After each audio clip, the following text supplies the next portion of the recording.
A system of rotating crops with legume और grass pasture to improve soil structure and fertility is called. तो एक system है, इस systems में क्या करते हैं हम, क्रॉप का रोटेशंस करते हैं।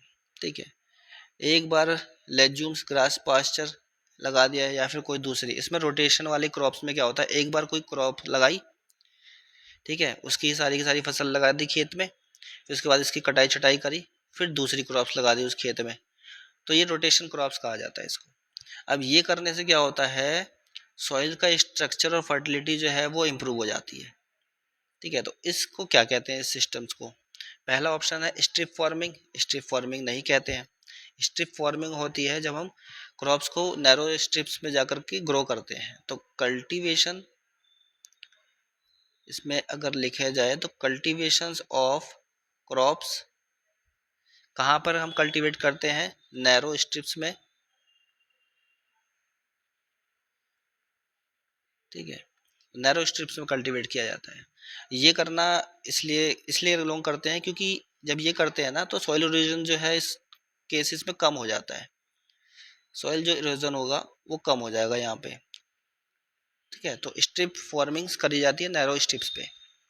दूसरा है शिफ्टिंग एग्रीकल्चर। शिफ्टिंग एग्रीकल्चर मतलब शिफ्ट कर दिया जाता है पूरी खेती को।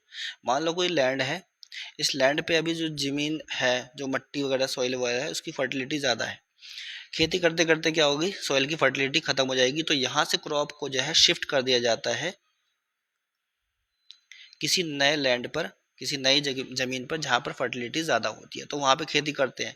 तो जब तक यहाँ पे खेती होती है, कोई क्रॉप ग्रो करती है, तब तक यहाँ की जो फर्टिलिटी डाउन हो गई थी वो फर्टिलिटी दोबारा से जो है वो ज़्यादा हो जाती है। तो इस तरीके से चीज़ें, जो ज़मीन होती है थोड़े टाइम के लिए छोड़ दिया जाता है उसको कि अपने आप ही जो वो फर्टिलिटी अपने ठीक कर ले, और आगे आगे अब यहाँ पे ख़त्म हो गई तो फिर आगे की तरफ चले जाएंगे किसी और लैंड पर जा कर के, फिर वहाँ पे खेती करेंगे, तो यहाँ की फर्टिलिटी जो ख़त्म हो गई थी यहाँ की इंप्रूव कर जाएगी बाद में। इसको कहते हैं शिफ्टिंग एग्रीकल्चर। तो शिफ्टिंग एग्रीकल्चर भी ये नहीं है रोटेशन क्रॉप्स वाला।